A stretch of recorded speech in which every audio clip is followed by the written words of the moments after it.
La geopolítica es un método de estudio de la política exterior para entender, explicar y predecir el comportamiento político internacional a través de variables geográficas.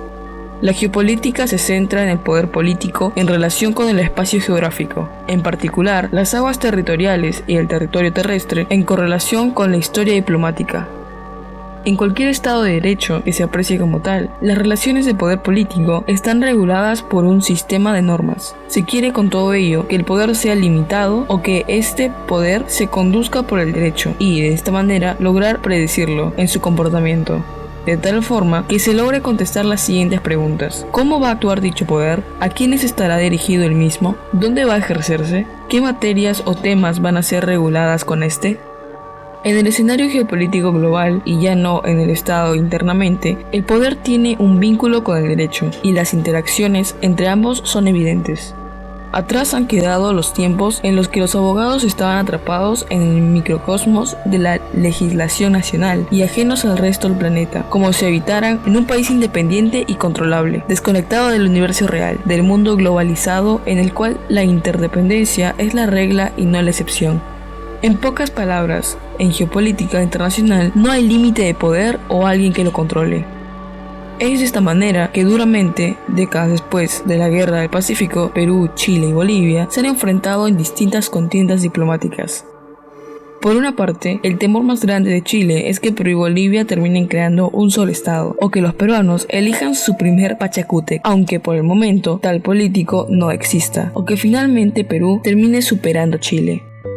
Por otra parte, el temor más grande de Perú ha sido que Bolivia termine aliándose con Chile, en perjuicio de Perú. Probablemente los actuales peruanos no conozcan ese temor, pero hasta el pasado siglo estaba presente en todas las instancias, tanto como en la sociedad o en la élite política. Esta historia de conflictos es muy larga, pero más concretamente se remonta a la Guerra del Pacífico. La Guerra del Pacífico fue un conflicto armado acontecido entre 1879 y 1884 que enfrentó a Chile contra los aliados Perú y Bolivia. Fue desarrollada en el Océano Pacífico, en el desierto de Atacama y en las serranías y valles peruanos. Según la historia oficial, la Guerra del Pacífico comenzó el 14 de febrero de 1879 por disputas entre Chile y Bolivia por el salitre, mezcla de nitrato de sodio y nitrato de potasio, del desierto de Atacama, muy cotizado entonces como fertilizante agrícola y materia prima para la pólvora. El salitre era explotado por mineros chilenos en Antofagasta, capital del departamento boliviano del Litoral, donde el 95% de los habitantes eran chilenos. Todo iba bien entre Chile y Bolivia, hasta cuando sobrevino el terremoto y maremoto de Iquique en 1877. La magnitud de 8.5 del sismo devastó el puerto de Antofagasta. Al gobierno boliviano no le quedó otra alternativa que reconstruirlo con fondos que no tenía, de manera que la solución fue subirle el impuesto de extracción minera a la Compañía de Salitre de Chile. Bolivia fijó en 1878 un impuesto de 10 centavos por quintal de salitre que exportaba la minera chilena de Antofagasta, infringiendo el Tratado de Límites de 1874. Para los chilenos, esta movida constituyó la violación de un tratado firmado en 1874, en el cual Bolivia se había comprometido a no incrementar los precios tributarios por un periodo de 25 años. La minera se negó a pagar y el gobierno confiscó sus bienes. El día que los iba a subastar, la escuadra chilena ocupó Antofagasta sin disparar un tiro. Santiago dijo que recuperaba un territorio al que había renunciado porque Bolivia había violado el Tratado de Límites. Pero para los bolivianos, ese tratado no contaba con el aval del Congreso y por ende no se podía tomar en serio. En definitiva, Chile se negó a pagar el nuevo arancel, por lo que Bolivia decidió embargar la compañía chilena. La estocada final la ejecutó Chile al invadir militarmente a Antofagasta en 1879. Perú ofreció mediar, pero luego reveló que tenía desde 1873 un tratado secreto de alianza militar con Bolivia. La guerra comenzó en el mar. La armada chilena fue más fuerte que la peruana, y muy pronto los chilenos se tomaron el puerto principal de Perú, el Callao. Tiempo después, la ofensiva chilena llegó hasta Lima, obligando a las fuerzas armadas peruanas a replegarse y conformarse como guerrilla. Tras 4 años de combate, Chile no pudo concretar la invasión al Perú con éxito, de manera que fue consecuente la firma del Tratado de Ancón en 1883. En este pacto, Chile se anexionó el territorio peruano de Tarapacá. Con el apoyo de Inglaterra, Chile ganó la guerra y se apropió de la frontera boliviana, dejándolos sin 120.000 kilómetros cuadrados de territorio y 400 kilómetros de costa. De manera que se le arrebató su acceso al mar del Pacífico. Además, Chile también se apoderó de Arica y se hizo con grandes recursos naturales que lo catapultaron a posicionarse como uno de los países latinoamericanos más solventes. Cabe destacar, en 1866, Chile y Bolivia habían acordado, a través de un tratado de límites, que Bolivia se quedaría con el desierto de Atacama y una salida propia al mar. En este tratado se especificaba que la línea fronteriza entre Bolivia y Chile quedaba fijada en el paralelo 24 y se establecía que entre los paralelos 23 y 25 los estados signatarios se repartirían las utilidades guaneras y mineras en partes iguales. Años más tarde, en 1904, Bolivia y Perú firmaron el Tratado de Paz y Amistad, en el cual Bolivia cedía a perpetuidad la región de Antofagasta a Chile, lo cual representaba la pérdida de mar de Bolivia. A cambio, Chile le aseguró un tránsito libre de impuestos desde La Paz hasta el litoral pacífico. El Tratado de Paz y Amistad del 20 de octubre de 1904 es un tratado de paz firmado por representantes de la República de Bolivia y la República de Chile, con el fin de terminar el estado de guerra existente entre ambos países luego del estallido de la Guerra del Pacífico en 1879. Sin embargo, en el documento se le otorga a Bolivia a perpetuidad un amplio y libre derecho de tránsito comercial por territorio chileno y por los puertos del Pacífico. El gobierno de Santiago subraya que, en base a ese tratado, Bolivia tiene acceso libre de impuestos al norteño puerto chileno de Arica. También recuerda que Chile pagó y construyó un ferrocarril que enlaza a Arica con La Paz. Por eso, las autoridades chilenas rechazan la idea de que su postura esté afectando el desarrollo económico de su país vecino. Bolivia, sin embargo, considera que el acuerdo de 1904 es profundamente injusto e insolidario, y basado en la posición ventajosa de un país que venció al otro. Por ello, reclama conseguir como mínimo un corredor de unos 10 kilómetros de ancho que se extienda desde su frontera con Chile al Pacífico, más un pedazo de costa en la cual desarrollar su actividad industrial y comercial bajo su bandera. Chile asegura que, especialmente Arica, es un puerto básicamente a disposición de Bolivia, de donde procede la inmensa mayoría de su carga. Bolivia, sin embargo, denunció en repetidas ocasiones que Chile viola el tratado de 1904 y que no garantiza el libre derecho de tránsito comercial para los bolivianos. Por su parte, Chile argumenta que aplica tarifas preferenciales para el almacenamiento de algunas cargas bolivianas y que estas concesiones portuarias suponen pérdidas millonarias cada año para su país. Entre 1920 y 1921, Bolivia plantea por primera vez ante el escenario multilateral de la Liga de las Naciones, hoy Organización de Naciones Unidas, la revisión del Tratado de 1904, una gestión que termina sin éxito.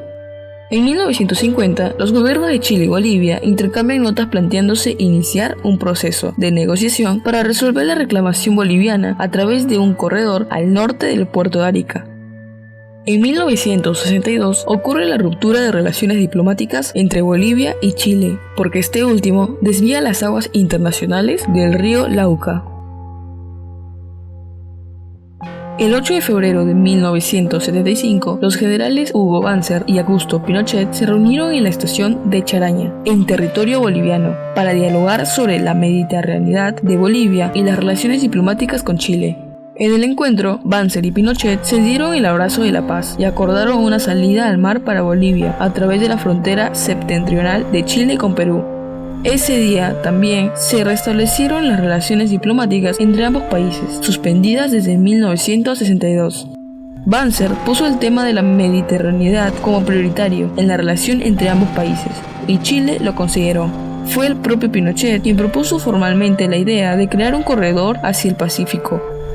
La dictadura propuso, a cambio de un canje territorial, la cesión de una franja de terreno a lo largo de su frontera septentrional con Perú, entre el Océano Pacífico y la frontera con Bolivia. El abrazo de Charaña supuso una esperanza para salir nuevamente al mar, pero el acuerdo fue objetado por Perú, que se negó a negociar su frontera. Más bien, fue una contrapropuesta. La creación de una zona de soberanía tripartita, tanto Chile como Bolivia lo rechazaron. Según las condiciones del Tratado de Lima de 1929, Perú tenía que ser consultado previo al acuerdo y por ello propuso un estatuto trinacional que fue rechazado por sendas dictaduras. En aquella ocasión quedó claro para los bolivianos que Perú jamás se permitirá perder frontera con Chile.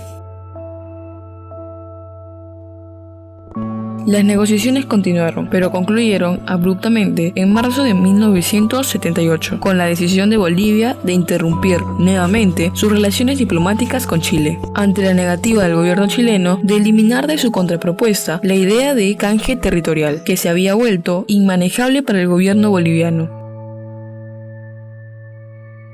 El proceso de Charaña fracasó porque el gobierno de Bolivia no pudo manejar internamente el concepto de canje territorial, no obstante haberlo aceptado al inicio, aunque solo en términos generales.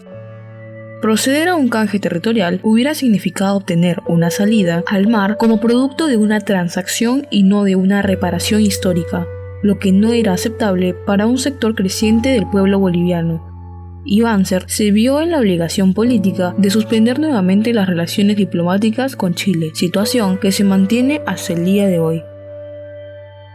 En 1979, la Organización de Estados Americanos, OEA, emite por primera vez una declaración en la que se señala que la cuestión marítima es un asunto de interés hemisférico permanente.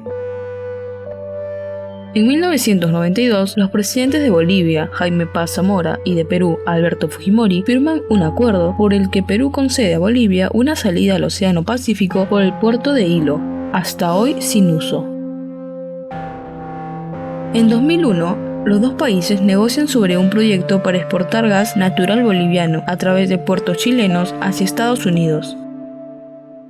17 de octubre de 2003. Tras semanas de violentos disturbios en los que murieron decenas de personas, Gonzalo Sánchez de Lozada renuncia a la presidencia boliviana y huye del país, presionado por grupos opuestos a la exportación de gas a través de puertos chilenos. En 2006, los presidentes Evo Morales de Bolivia y Michelle Bachelet de Chile establecen una agenda de 13 puntos que incluye el tema del mar. Comienza un periodo de acercamiento enfocado en la confianza mutua, que además incluye en agenda temas como controles integrados de frontera, libre tránsito, integración física, complementación económica, el uso de las aguas del Silala y recursos hídricos, instrumentos de lucha contra la pobreza, seguridad y defensa, y cooperación para el control ilícito de estupefacientes. Luego se conoce que, en secreto, en el 2008 se llegó a negociar una solución a la demanda marítima boliviana, que no incluía soberanía ni cesión territorial. Las negociaciones finalmente no llegaron a ninguna parte. El avance fue tal que, en cierto momento, en secreto, delegados de Evo Morales visitaron las costas chilenas donde se podría instalar un enclave a favor de Bolivia. El propio Evo Morales admitió que envió a una de sus personas de confianza, quien además era senadora, para que sobrevolara las costas en helicóptero, junto a los emisarios de Chile. El 7 de febrero del 2009 se promulga la actual Constitución del Estado Plurinacional de Bolivia. En dicha Constitución se establece que una salida al mar es irrenunciable. En su artículo 268 dice: el Estado boliviano declara su derecho irrenunciable e imprescriptible sobre el territorio que le dé acceso al Océano Pacífico y su espacio marítimo. La solución efectiva al diferendo marítimo, a través de medios pacíficos y el ejercicio pleno de la soberanía sobre dicho territorio, constituyen objetivos permanentes e irrenunciables del Estado boliviano. Esto quiere decir que mientras no se cambie dicho artículo, cualquier otro tratado sería considerado como traición o sedición a la patria. Por lo tanto, no es cuestión de voluntades de gobierno, sino es el propio Estado boliviano que exige a los gobernantes de turno buscar por todos los medios una salida soberana para Bolivia. En el 2010, la franja costera fue mejorado con los gobiernos de Alan García y Evo Morales. El Perú concedió una extensión territorial de 163,5 hectáreas dentro de la zona franca industrial de Hilo por un plazo de 50 años renovables. El pacto preveía la posibilidad de ampliación de la capacidad operativa del puerto para el atraque de buques de gran calado. También se amplió esta zona franca turística de 2 km² a 3,58 km². El nuevo convenio también incluía un convenio de cooperación entre las marinas de guerra de Perú y Bolivia, y se autorizaba a que buques de la Armada Boliviana navegaran en hilo con fines de cooperación e instrucción. El 7 de febrero del 2011, primera reunión de cancilleres de Bolivia y Chile en 60 años, celebrada en La Paz, para tratar la demanda marítima boliviana, aunque sin resultados. Concluido el gobierno de Bachelet, en 2010, el sucesor de Bastián Piñera decidió poner fin a los diálogos de la ya famosa Agenda de los 13 puntos, dejando literalmente a los bolivianos a la espera de una oferta definitiva que habría sido histórica. El 17 de febrero del 2011, Evo Morales reclama a su homólogo chileno, Sebastián Piñera, una propuesta concreta, útil y factible al reclamo boliviano antes del 23 de marzo. El 23 de marzo del 2011, Morales anuncia que demandará a Chile en tribunales internacionales para que atienda su reclamación y crea, para ello, la Dirección de Reivindicación Marítima. Piñera replica que ello supondrá un serio obstáculo para las relaciones bilaterales. En octubre del 2011, el senador DC y expresidente Eduardo Frei sostuvo que a Bolivia se le debe otorgar una salida soberana al mar en el norte de Arica, con canje territorial.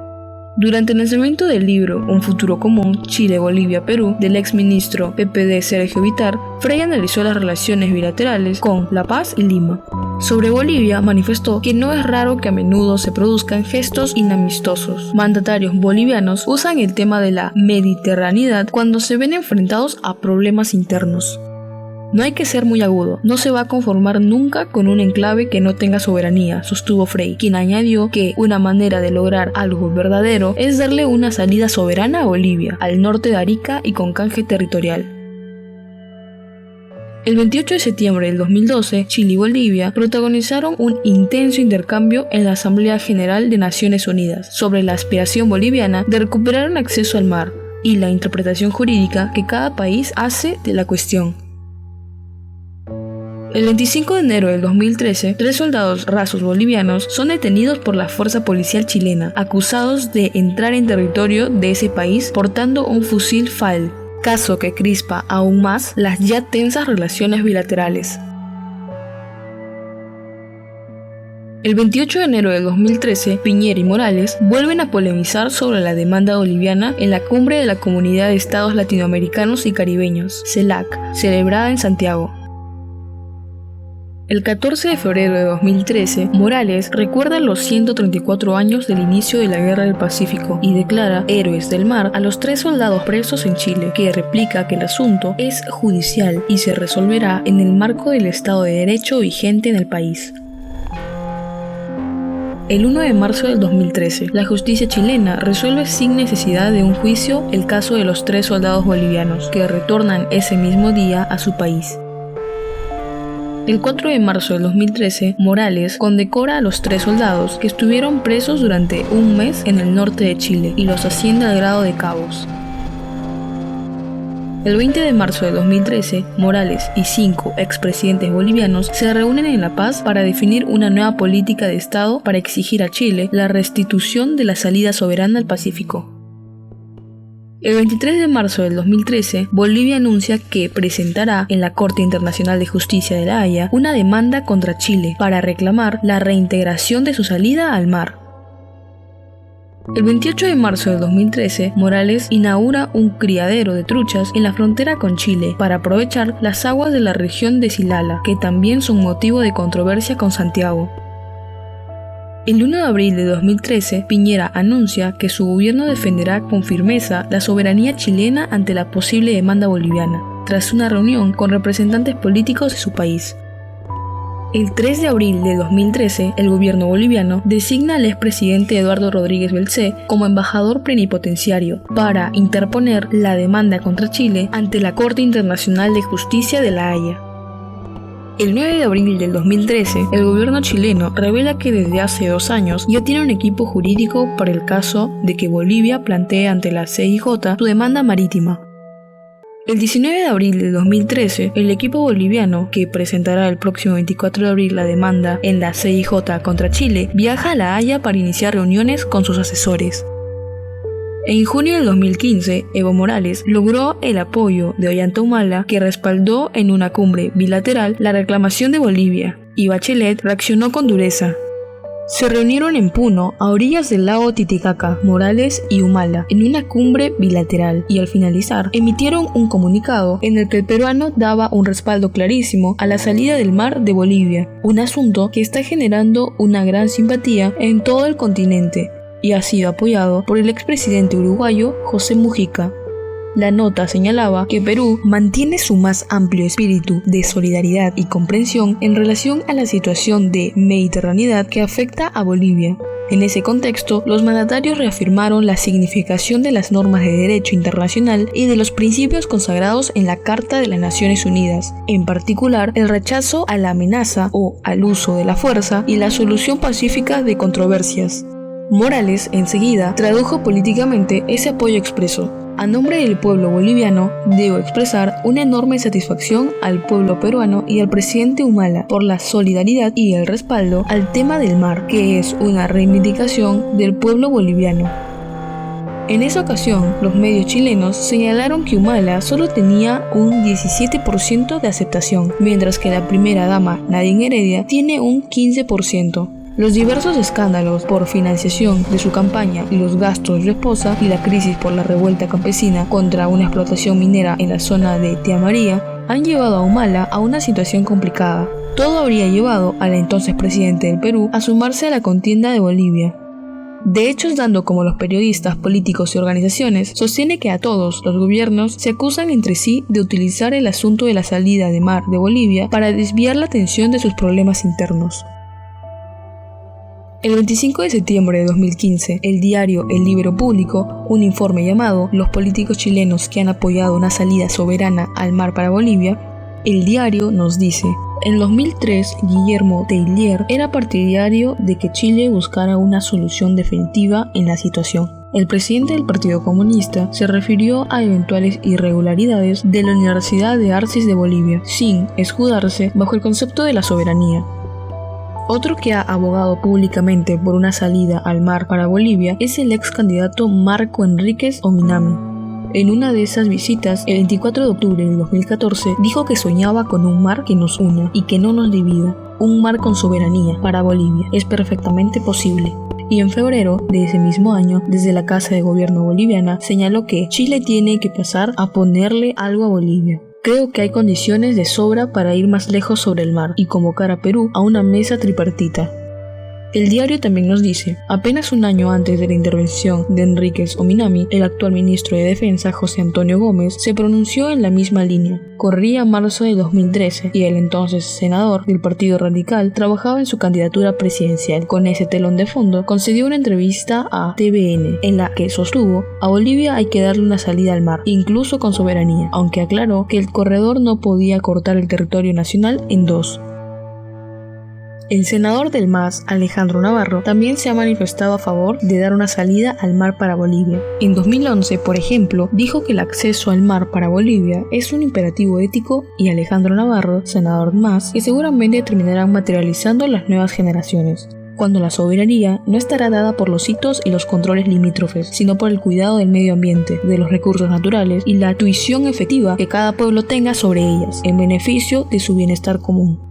En 2014 dijo que Chile debía reconocer la deuda histórica que había con Bolivia y que era un error negarle toda posibilidad de acceso al mar. Sin embargo, en esta intervención, como en las que ha realizado en los últimos meses, ha declarado que la solución no puede incluir soberanía. Hoy día la salida al mar para Bolivia con soberanía es inviable en Chile. Es una petición legítima que hace Bolivia, pero que es incumplible, no porque el gobierno no quiera, sino porque hay una ciudadanía que además se opone. En marzo de 2018, el Ministerio de Comunicación de Bolivia destacó en su cuenta de Twitter el apoyo de políticos del Partido Comunista Chileno y el Frente Amplio a la demanda marítima en contra de Chile. En 2018, la Corte Internacional de Justicia, con sede en La Haya, ha fallado a favor de Chile en la demanda interpuesta por Bolivia en busca de lograr una salida al mar. El presidente del tribunal, el somalí Abdulkawi Ahmed Yusuf, anunció que Santiago no tiene la obligación de negociar con La Paz un acceso soberano al Océano Pacífico. Bolivia quería poner fin a lo que denomina la dependencia y sobrecostes logísticos en los que incurre para importar y exportar sus productos a través de los puertos chilenos, pero los jueces, por 12 votos a favor y 3 en contra, han fallado que Santiago no está jurídicamente obligado a hacerlo, porque ninguno de los acuerdos o tratados firmados por ambos países a lo largo de los años así lo indica. A la salida de la sede, la CIJ, el presidente boliviano Evo Morales ofreció las primeras declaraciones después de conocerse la decisión. A pesar de que no hay una obligación de negociar, hay una invocación por parte de la Corte a seguir con el diálogo, dijo el mandatario. Por su parte, el presidente de Chile, Sebastián Piñera, calificó el fallo de triunfo histórico e indicó que era un gran día para Chile y para el derecho internacional. El presidente de Bolivia, Evo Morales, ha creado falsas expectativas a su pueblo y nos ha hecho perder 5 valiosos años, dijo el mandatario en una declaración a los medios. Ante ese fracaso, en Bolivia se comenzó a discutir las alternativas, y una de esas alternativas es el tren bioceánico y con puerto peruano. Más allá del diferendo con Chile, otras opciones que se plantean para que Bolivia tenga acceso al mar pasan por tratados firmados con Perú, Paraguay, Argentina, Brasil y Uruguay.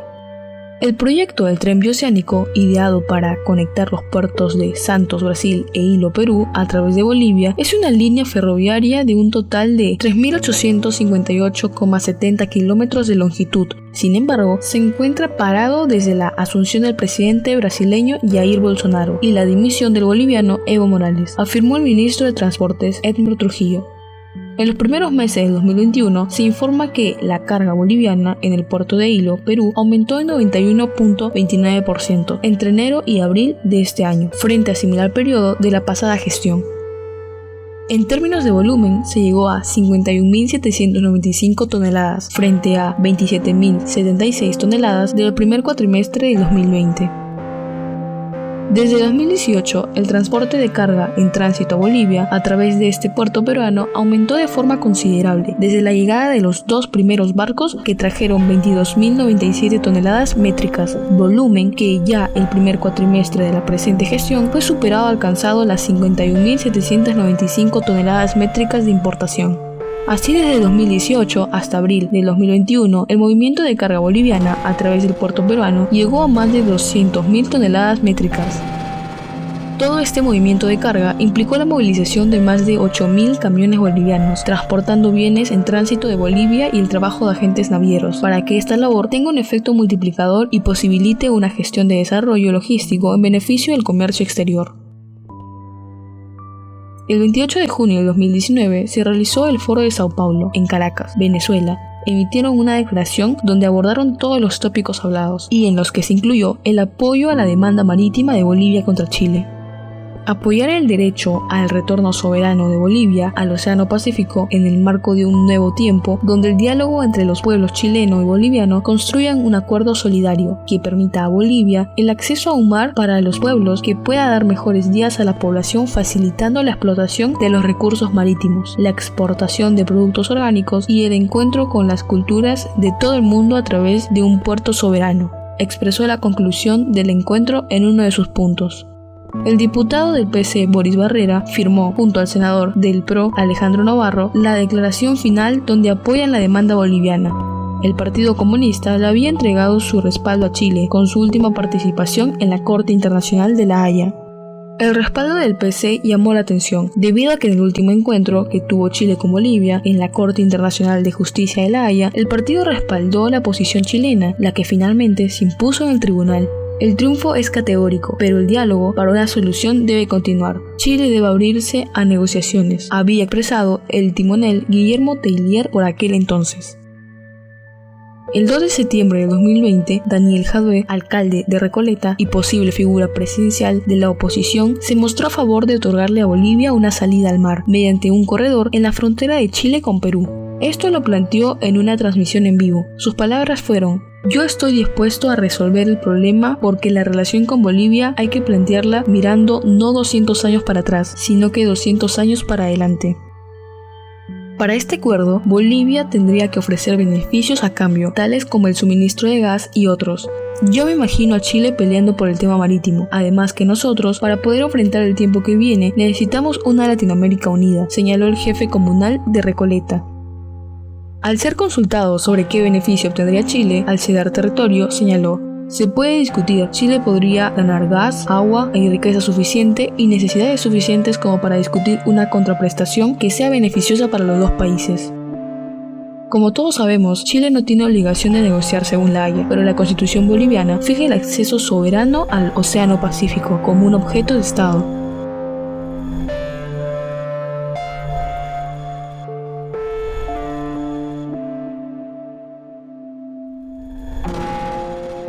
El 21 de abril de 2021, el canal Willax TV reveló que el entonces candidato presidencial de Perú Libre, Pedro Castillo, participó en un evento en la República de Bolivia, en donde se mencionó la posibilidad de que este país obtenga una salida al mar.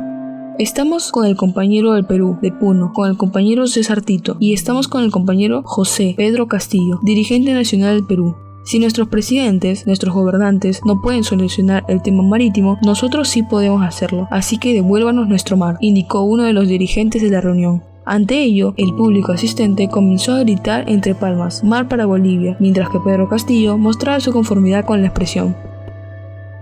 El fundador y secretario nacional de Perú Libre, Vladimir Cerrón, reafirmó la propuesta de un mensaje escrito a través de su cuenta de Twitter. Mar para Bolivia, solo con el socialismo y la patria grande, escribió. Por el momento, el conflicto chileno-boliviano no tiene solución, mientras ambas clases políticas sigan atrincheradas en sus mediocridades chauvinistas. La aspiración boliviana de una salida soberana al mar, una costa con una bandera, no será posible porque la legislación chilena no lo autoriza, porque una mayoría de la población sigue un patrón nacionalista de conducta que haría terriblemente impopular cualquier cesión. Sin embargo, Chile tendrá que seguir cargando con el costo político internacional de ser un país usurpador, que proclama sus obligaciones como virtudes y cuyo aparato de relaciones internacionales gobierne la derecha o la izquierda. Aun cuando quisiera, Chile nunca podría ceder un enclave costero a Bolivia en Arica, pues esta región perteneció a Perú y el Acuerdo de Paz de 1929 con este país lo prohíbe. Geopolíticamente a Perú no le conviene que Bolivia obtenga una salida al mar, porque significaría perder impuestos de las importaciones y exportaciones bolivianas al Estado peruano. Mientras que a Chile le conviene a mediano plazo perder frontera con Perú. De esta manera significaría deshacerse de cualquier conflicto militar con Perú. También significaría fortalecer el norte de Chile, mientras los lazos bilaterales entre Chile y Bolivia se verían fortalecidas años tras año. Justo por esta razón, hay muchos chilenos plantean la imperiosa necesidad de ceder territorio por territorio, es decir, un canje territorial. Incluso hay quien plantea desconocer cualquier tratado con Perú y al mismo tiempo fortalecer los lazos diplomáticos con Bolivia. ¿Pero qué significaría desconocer el Tratado de 1929? Tratado de 1929 de la cláusula del candado es una expresión con la que se suele hacer referencia de manera coloquial al artículo 1 del protocolo complementario del Tratado de 1929, que estipula que los gobiernos de Perú y Chile no podrán, sin previo acuerdo entre ellos, ceder a una tercera potencia la totalidad o parte de los territorios que, en conformidad al tratado de esta misma fecha, quedan bajo sus respectivas soberanías. Ni podrían, ni podrán, sin ese requisito, construir a través de ellos nuevas líneas férreas internacionales. Según esta cláusula, Chile no podría cederle a Bolivia una porción del territorio de Arica para que tenga una salida soberana al mar, sin contar previamente con el visto bueno del Perú. Al mismo tiempo, también haría falta el visto bueno peruano si Chile desease construir una nueva línea férrea entre Bolivia y el mar que pase por el territorio de Arica. Recíprocamente, el Perú tampoco podría cederle a Bolivia una salida soberana al mar por el territorio de Tacna, ni construir una línea de ferrocarril que una Bolivia al mar y que pase por el territorio tacneño, sin el visto bueno de Chile.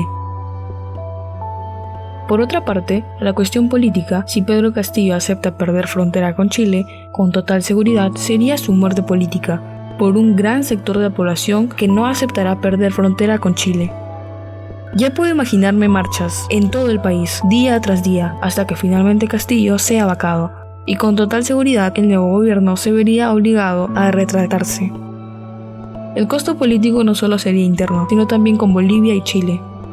Y si Chile desconoce tal tratado, con total seguridad el gobierno de turno se vería obligado a romper las relaciones diplomáticas y comerciales, porque el gobierno que no lo haga sería tildado de traidor a los intereses de la nación, así como Francisco Morales Bermúdez, solo por el hecho de no haber declarado la guerra con Chile. No es que los historiadores lo reconozcan como traidor, sino que la propia población lo considera como traidor. Por otro lado, tenemos un expresidente que gobernó casi 14 años, en el que el reclamo por una salida soberana al Pacífico se simbolizó en la propia Constitución. Numerosos fueron los intentos de diálogo con Chile, sin embargo, hubo siempre una negativa. En 2016, Evo Morales anunciaba que el tribunal de la CIJ había establecido dos grandes victorias jurídicas. La primera, que Bolivia nació con costa marítima. Segunda, que el Tratado de 1904 no ha resuelto los temas pendientes entre Bolivia y Chile, referidos a un acceso soberano de Bolivia al Océano Pacífico.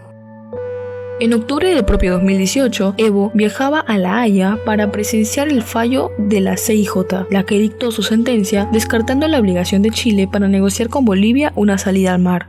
No obstante, ni Evo ni Bolivia detuvieron esfuerzos ante la decisión del tribunal. El mandatario aseguraba que el fallo estuvo determinado por miedo y anunció que analizaban pedir una enmienda o aclaración a las instancias sobre las contradicciones evidenciadas. En el año 2019, luego de más de 4 meses de la sentencia de la CIJ, Evo afirmaba una vez más su intención de recuperar el mar para Bolivia. Ahora el mundo entero sabe que Bolivia nació con una salida soberana al Pacífico y que nuestra causa es justa e irrenunciable, señalaba. En marzo del 2020, a propósito de conmemorarse el Día del Mar en esa nación, el exmandatario reafirmó el derecho irrenunciable de Bolivia a una salida soberana al Océano Pacífico. ¿Qué significa esto para Chile y Perú? Un eterno conflicto sin solución a la vista. Por un lado, para Perú, perder frontera con Chile significaría claudicar en la geopolítica, y por otro lado, Chile jamás accedería a dividir su país en dos, porque significaría claudicar ante los peruanos. Además del costo político que significaría para los políticos chilenos, como también pasaría en el lado peruano. Probablemente los bolivianos siempre supieron que la salida soberana al mar tomaría décadas. Y muy probablemente esa apuesta al futuro sea comprar o concientizar la conciencia de los políticos peruanos y chilenos, especialmente los que tienen una ideología socialista. Y para asegurar que ese sentimiento no desaparezca en los bolivianos, los gobernantes han establecido en la currícula escolar que la salida al mar es un derecho, aunque jamás digan por qué es un derecho. Aunque los propios bolivianos rompieron un tratado firmado con Chile y que durante la guerra abandonaron a los peruanos, en una guerra comenzada por los bolivianos. Básicamente, los gobiernos en Bolivia adoctrinan cada generación desde que nacen. Lo peor es que no es propio de Evo Morales, el adoctrinamiento viene desde hace décadas. Pero tampoco es algo propio de los bolivianos o peruanos el adoctrinamiento. En Chile también se adoctrina. En este caso, el discurso es: ganamos la guerra porque fuimos y somos superiores. Sin mencionar que para hacer respetar el tratado firmado entre Chile y Bolivia, los chilenos invadieron otro territorio. El discurso en Chile es que fue una guerra justa. Y yo me pregunto, ¿desde cuándo una guerra se ha convertido en justa? Por otro lado, el discurso chileno hacia los peruanos es que les ganamos la guerra y somos respetuosos de los tratados internacionales.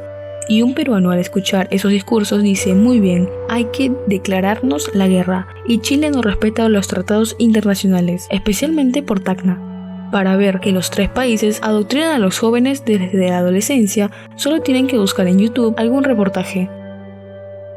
Desde la perspectiva boliviana, el origen de los resentimientos a Chile se remonta a las consecuencias de la Guerra del Pacífico, donde Bolivia perdió el acceso al mar. Es esa herencia la que no aceptan y rechazan su mediterraneidad, porque su historia les enseñó que tuvieron mar y les fue arrebatado por una guerra y el Tratado de 1904. Entonces, ¿de qué manera Bolivia puede obtener una salida al mar? Según mi percepción, en ninguna de las maneras. La única más viable para Bolivia es crear un nuevo estado con Perú. De esa manera, la fusión de ambos estados crearía un estado más poderoso en todos los aspectos, además de una salida al mar, como también que los jóvenes bolivianos podrían instruirse en la marina de guerra. incluso aspiraba a tener altos rangos en la Marina de Guerra. Es este sentimiento profundo y enraizado el que lleva a los bolivianos a sentirse heridos cuando en Chile se habla de aspiración marítima boliviana, porque para ellos son palabras que menosprecian una necesidad nacional, rebajándola a un anhelo y sin fecha de ocurrencia. El historiador boliviano Gustavo Rodríguez señala que la única guerra que la memoria colectiva recuerda su país es la Guerra del Pacífico.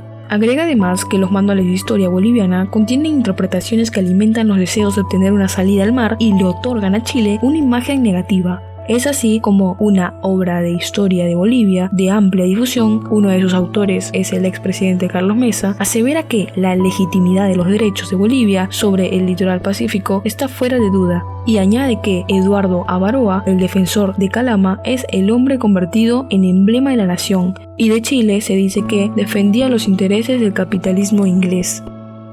La historiografía boliviana, en su labor de conformar la identidad de esa nación y bajo la tutela de sus gobernantes, ha ido inculcando por generaciones la obligación de obtener una salida al Océano Pacífico, acompañada de la creación de una imagen no positiva de Chile. Es decir, como pilar del drama está que Bolivia, que muere con el deseo incumplido de conocer el mar y que pide a sus hijos que la sepulten en el Pacífico, morir con un deseo de esta naturaleza equivale a años de represión, de placer que, se supone, se saldarán con el cumplimiento de un deseo póstumo. Y para seguir alimentando este deseo, la primera constitución boliviana, aprobada en 1826, un año y medio después de la fundación de este país, creó la Fuerza Naval, y esa es, según Morales, una de las pruebas de que Bolivia nació con mar. En 1966 fue rebautizada como Fuerza Naval y desde 1981 es la Armada Boliviana para resaltar la aspiración marítima del país. Todo esto ha llevado a que Chile se armase. Recordemos que desde pequeños a muchos chilenos se les enseña que uno de los símbolos patrios más importantes es el escudo nacional, el cual lleva impresa la frase "por la razón o la fuerza" en el centro, entre el huemul y el cóndor. Sin embargo, esta situación no ha estado ajena a polémica, ya que hace no mucho incluso existieron acciones que tuvieron como objetivo reemplazar esa frase por otra que, en opinión de los autores, tuviera mayor consenso dentro de la comunidad y fuera menos bélica. Durante la dictadura, Chile compró a Israel una considerable cantidad de armamento, el cual llegó a significar el 42,5% del total de importaciones en el rubro en 1989, conforme datos de Stockholm y National Peace Research Institute. Esto en consideración de que Chile tenía vetado el acceso a las armas de Estados Unidos, dada la enmienda Kennedy que data desde 1976. Tras la llegada de la transición y el retiro de la enmienda, y luego de que se comprobaron nexos entre el Mossad y la DINA en la preparación de agentes y del apoyo abierto de este país a Augusto Pinochet en ese periodo, los años siguientes marcaron una considerable reducción de la importancia de Israel como proveedor, con lo que ese país quedó relegado al 7º lugar entre los proveedores de armamento e implementos de seguridad. Sin embargo, nada está dicho, puesto que Chile entró en un proceso de reescribir su propia constitución. Eso particularmente porque el debacle electoral que sufrió el 15 y 16 de mayo la derecha chilena tendrá efectos inmediatos. Solo obtuvo 37 de los 155 escaños, lo que la deja por debajo del tercio de representación necesaria para poder vetar las normas del texto. Quedará así arrinconada en un órgano dominado por la izquierda.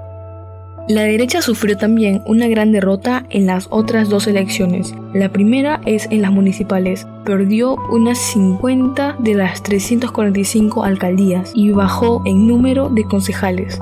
Tampoco ganó en primera vuelta ninguna de las 16 gobernaciones regionales, unas elecciones que por primera vez se celebraron en Chile. El propio presidente Piñera afirmó que ni el gobierno ni los partidos tradicionales están sintonizando adecuadamente con las demandas y anhelos de la ciudadanía. Estamos siendo interpelados por nuevas expresiones y liderazgos. Es nuestro deber escuchar con humildad y atención al mensaje de la gente. A esto hay atribuirle una millonaria trama de corrupción, fraude y desviación de fondos públicos de la ley reservada del cobre por parte del alto mando de las Fuerzas Armadas. La pregunta es, ¿cómo responderán los políticos en la nueva constitución chilena? Consideramos que para la mayoría de los políticos de la izquierda, las Fuerzas Armadas son vistas como parte de la dictadura de Pinochet. Según el politólogo Marcos Robledo, frente a las Fuerzas Armadas en el estallido social, dijo: introdujo a las Fuerzas Armadas en forma injustificada en la gestión de una crisis en la que no tenían nada que ver y en un país que tiene memorias terribles de violaciones a los derechos humanos durante la dictadura. La combinación de esa memoria histórica con la presencia de los militares en la calle han profundizado la distancia entre los ciudadanos y los militares. Frente a eso, Bolivia parece ser más estable, aunque Bolivia está endeudado.